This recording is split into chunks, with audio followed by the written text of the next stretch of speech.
Two kings' sons once went out in search of adventures and fell into a wild, disorderly way of living, so that they never came home again. The youngest, who was called Simpleton, set out to seek his brothers, but when at length he found them, they mocked him for thinking that he with his simplicity could get through the world, when they too could not make their way, and yet were so much cleverer. They all three travelled away together and came to an ant hill.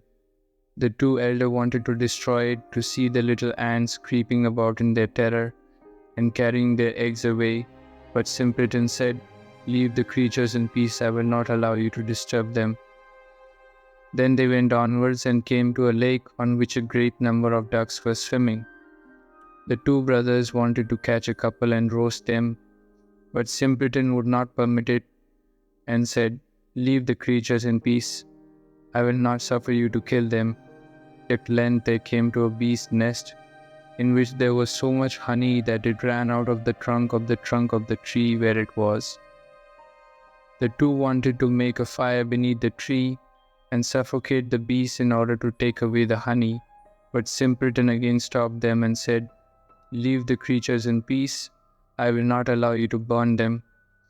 At length the three brothers arrived at a castle where stone horses were standing in the stables, and no human being was to be seen, and they went through all the halls until quite at the end they came to a door in which were three locks. In the middle of the door, however, there was a little pane, through which they could see into the room. There they saw a little grey man who was sitting at a table.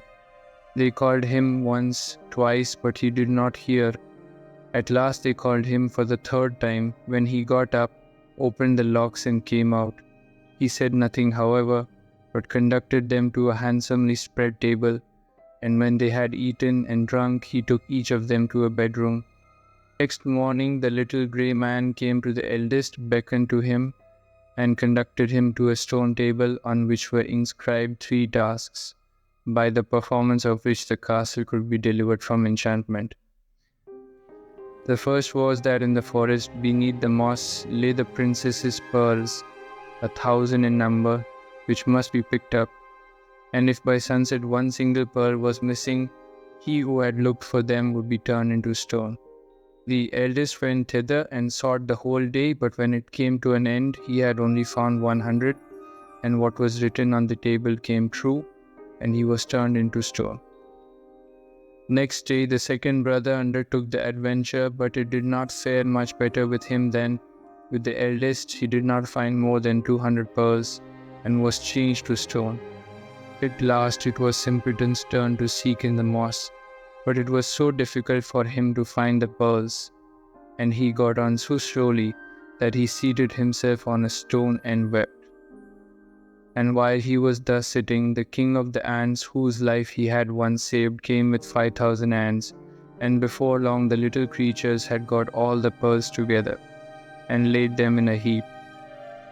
The second task, however, was to fetch out of the lake the key of the king's daughter's bedchamber. When Simpleton came to the lake, the ducks which he had saved swam up to him, dived down, and brought the key out of the water. But the third task was the most difficult. From amongst the 3 sleeping daughters of the king was the youngest and dearest to be sought out. They, however, resembled each other exactly, and were only to be distinguished by their having eaten different sweetmeats before they fell asleep, the eldest a bit of sugar, the second a little syrup, and the youngest a spoonful of honey. Then the queen of the bees, whom Simpleton had protected from the fire, came and tasted the lips of all 3, and at last she remained sitting on the mouth which had eaten honey, and thus the king's son recognized the right princess.